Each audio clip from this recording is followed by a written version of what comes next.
Unbelievable. One field to go and that huge hose blows up. Goes all the way from there, down this boom, or I guess around this boom. Now it goes in it, of course, and then all the way to the tractor. Oh. Wow, probably be a $3,000 hose. Good grief.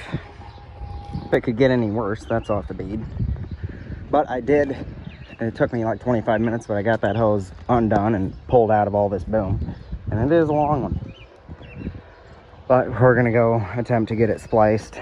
Because you obviously don't want to buy a $4,000 hose or however much that would be. Probably close to it, probably over 2. So we'll go try and get it spliced because it's just on the one end, but I had to cut the end off of it to get through the boom, but that made quick work of that, so yeah, blessed. Well, we're gonna try that. Is it perfect or beautiful? No, but if it doesn't, I'm gonna watch it, and if it doesn't pinch, then it'll be fine, because there ain't no way it's going back through that boom with how tight it came out. So yeah, I don't know. I'm gonna try it and see what happens, I guess. I gotta get that tire back on the bead first. End up having them splice it in there too. They just took out the bad section and put in a better one, so that's what we did. The tire right back on the bead,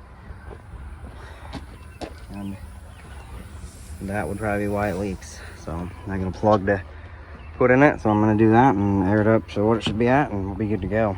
Well, I gotta put seed in, so there we go. Planter's filled up, talc is on the seed. We're gonna go plant some beans. Time to be done with this circus. Now I'm gonna go mow hay. Picking up and barely tickling the dirt in those wet spots, but beans will still grow. But we're planting. Those wet spots right behind me is what I'm talking about. We are planting now. Perfect. Rolling right along good now. Give me 30 minutes or 45 minutes and we'll be done. Got this little square here done, and I've got most of the field on that side of the trees done. But I'm gonna finish that one up and then we will be done. And every acre around here. Now, I didn't have it fully down in there, but I did just raise the planter up so the discs were just barely touching the ground, and ran beans all out on this mud hole. And then he'll have beans here, so. Yep. And it ain't clogged full of mud. So if there's like a place that's really muddy, like a couple spots in this place actually, I just float it up and beans will still grow. So yeah, it's wet. There's water, but it'd be fine. I bet you they still grow. Here we go. We're done. Done planting. Oh, somebody's leaving mud on the ground. I don't care.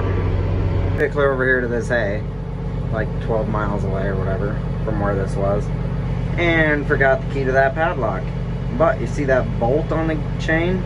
Yeah, that's gonna come off, because I can take a bolt off. But I did forget the key to the padlock, but I'll just unbolt it. Don't listen to anything I say. Don't even think about doing this. It's my hay, but don't be going and unbolting people's chains. But I'm gonna. It really took me like 2 seconds to do that. I'll put it back when I leave, but yeah, we're in.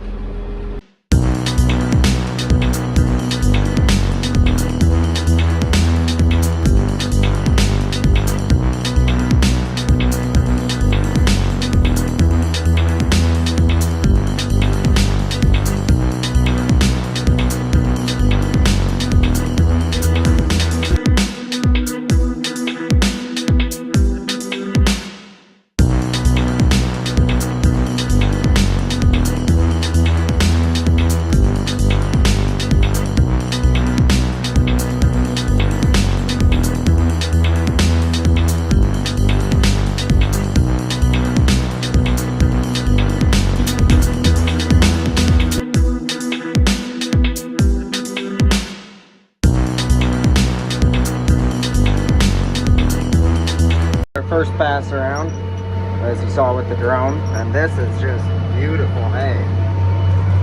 Full bloom alfalfa. There's some grass in that, the good kind of grass, but it gets a little lighter through here, but it's still nice hay. But man, out there on the east side of this place is nice, really good hay. Some of you are concerned for that drone footage of running over the hay, but then we literally just go around and go against what we ran over, and it picks it right up and puts it in the row. So that's just fine. That's how we do it. So. Yep, I have people get really mad at me sometimes on like TikTok and Instagram about how we open up the hay fields, but everybody around here does it this way. Yes, we have duals on, but we pick it right back up. They can hurt nothing. Side done. Knocked down, looking good. It's really, really nice hay, this cutting. Hopefully we get some moisture this summer and can get 2 more good healthy cuttings off of it. We'll get 2 more, but the moisture seriously depends, or seriously messes with how good the hay is. Yeah. So if we get a couple rains, we'll have good hay here all year, which would be awesome. But not always the way it goes, I guess. Go over here, knock that all down, and then go another 15 miles away and cut a whole 7 acres. But that's I mean, what do? We do hay, so may as well do hay. Done here. Nice big windrows. And the beans look good, but gotta go this way now and do, I don't know how much. The guy just stopped in and asked if we do it, and I said yes, and then I'll go up north again, or I'll just go up north and mow that. So, but I'm gonna do this, figure out what I'm doing now, I guess, get that little bit done for him. This looks like good weather to mow hay, but I ain't turning around now. But I don't know, we're not supposed to get but like a 10th, so really don't care if that happens when it's not raked. I mean, it'll dry out, it'll be fine. Well, this morning to start the day, I did chores and then brought the disc down here and just leaving it here. Oh, yeah, whatever, it can just stay here. We gotta unhook this tractor, I guess, to rake with it, but yeah, we're not just obviously gonna unhook the disc in the middle of the shed. Sometime we'll move the baler out and unhook the disc over there. But the hay we mowed yesterday did get rained on a little bit, which is fine because I mowed it and then it literally rained right on it, so that's fine because it never got dried down at all anyway. So it'll still be good. It should be anyway. And then I moved up to that farther piece and it got more rain than where I was. So I'm gonna have to see if that guy wants us to go ahead and mow it or wants to wait, because if he wants to wait, we're gonna come down here and mow hay and then just go back to him. But I don't know, I'd like to just mow it. It's up to him, I guess. It's the next day after the clip, or no, it's not after last one, it's the same day, but we got up to the mower and got that little bit knocked down and finally got out of the city and off the busy highway where I'm not gonna film anything, but got a little bit mowed today, and now I'm bringing this home, and I think Gordon will run this around there, so to start with. And we got a bunch mow today and tomorrow probably, and see about the next day, I don't know. Finally made it over to the second farm, getting this opened up. Big huge window, I gotta put this out whatnot so it lays it wider, but nice, finally it's a good field. Sick of the stupid little patches.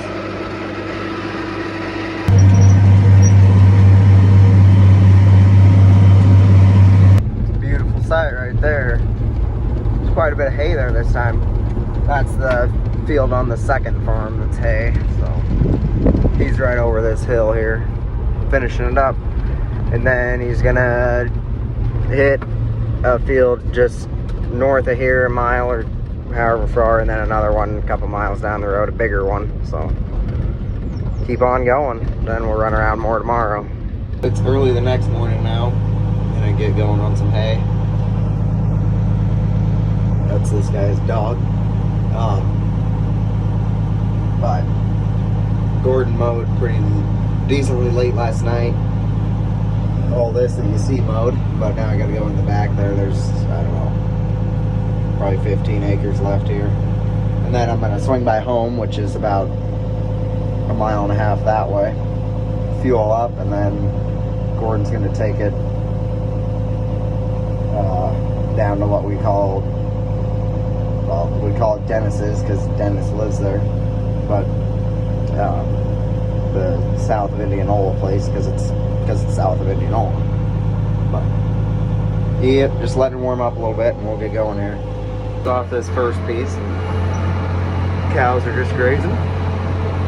Not our cows, but now we'll get going on the back and forth rows. You may not be able to see the exact angle, but it's kind of like this. This whole kind of area is. There you can see it. That is why we have duals on the mower. Because we get into places like this, and then you have to whip the mower around right there in that little, however wide it is, like 90 feet or whatever on the end rows. It's more than that, but whatever. So that gets a little bit violent without them. We've done it before, every year. Well, I think we mowed some duals on last year or something, I don't know. But we've done it before. For a long, long time we've done it. And it's, you slow down, yeah, but it's still, you get this, we only had this mower, this is the second or third year I think. But yeah, this one's a lot heavier than our old one, so we got away with it with the old one pretty good. But these hills, the mower will just, it'll shove you right down them. And you know, it ain't that bad to run duals on a mower this wide, because, well, it's a way better ride, and two, you're not getting shoved around every time you swing. Like on this hill, I mean, without them, it's just terrible, because you pull out there and then the mower just pushes you that way. But, and the duals are a really nice ride on this, which if you want that, the trick is to run like 10 PSI in your back two tires, so they have nice flotation. So that's the trick. But I'm done here and gonna head it home and fill it with fuel and switch Gordon. So yep, in here on fumes, but I made it at least. So get fueled up and Gordon will get heading. I guess he has to do one farm in between. It's like a 20-acre field in between here and south, but he'll get that done in not too much time. So, yep, there's the fuel barrel.